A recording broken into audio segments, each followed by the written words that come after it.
This illustration deals with conductors, minimum and ampacity in size, in accordance with NEC 210.19A1, A, and B.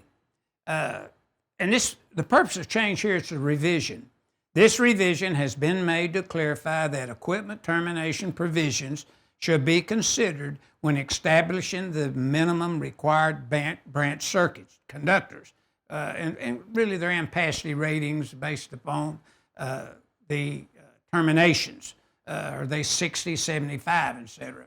Now, I would like to look at first, if you don't mind, conductors. Notice the call out here that points to the conductors in the panel board.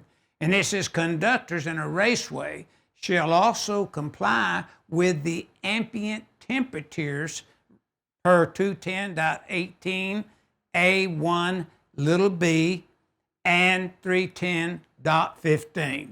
And then we'll talk a little bit about that as we go through here.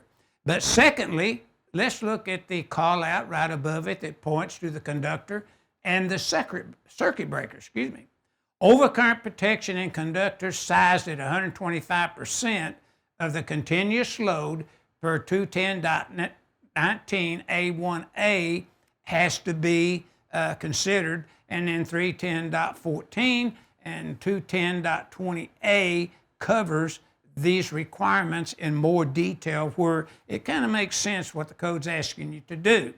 And then 4, you have to consider the equipment termination provisions of 110.14C1. A is 100 amp or less equipment. B is over 100 amp equipment.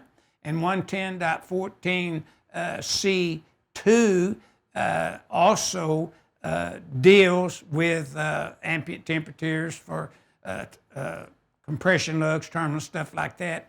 And then 210.19 A1A, we have to make 2 calculations. Now, notice in the note, conductors are subject to adjustment or correction factors.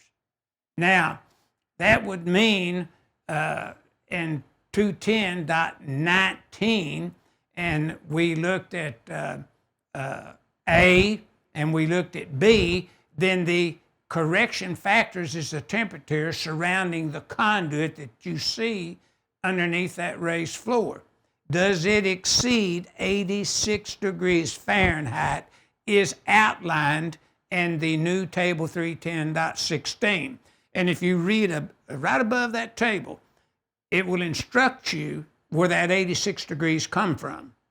And it comes from the ASHRAE Fundamental Handbook. But it tells you that you can't route conductors from the panel board to that equipment and the surrounding ambient temperature around that conduit that would exceed 86 degrees C, but you could apply the 10% rule, which is, in 310. I believe it's 310.15 C, according to the 2017 edition. And you would look at that. Now, the adjustment factors, do you have more than 3 current carrying conductors in the raceway?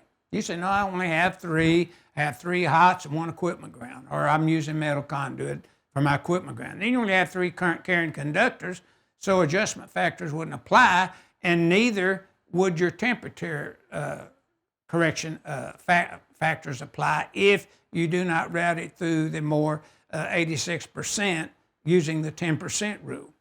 And then, of course, as a reminder to you, when you calculate these feeder conductors and the calculations to determine the size of the conductors, the circuit breaker and stuff like that, you got to look at 215.2 A1 if it's a feeder, and you apply A, which would be the 125% rule, and 210.2 A1B would be your correction factors for temperatures surrounding the conduit, and you would use the larger of the 2. For example, here in the call out to the conductors and the overcurrent device here, where it's titled overcurrent protection conductor sized at 125% of the continuous load.